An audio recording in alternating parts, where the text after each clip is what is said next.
Thinking about upgrading to an induction cooker? Induction cooking is fast, efficient, and safe. There are a few things you need to know before making the switch.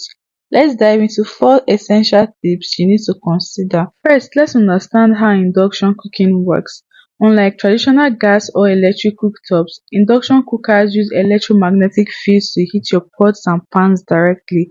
This means your cookware heats up faster and more evenly, saving you time and energy. Secondly, not all cookware is compatible with induction cookers.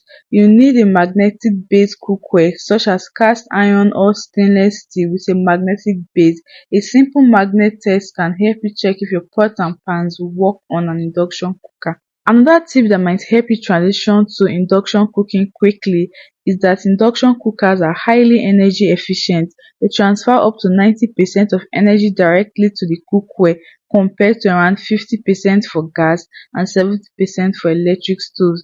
This efficiency can lower your energy bills and reduce your carbon footprint. The final tip we'll be discussing in this video is the safety of induction cookers.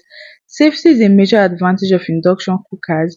They offer features such as auto shut off, child locks, and cool to touch surfaces, making them a safer option for families with children or pets. There you have it, 4 essential things to know before buying an induction cooker. If you found this video helpful, give us a thumbs up, subscribe for more kitchen tips, and leave a comment if you have any question.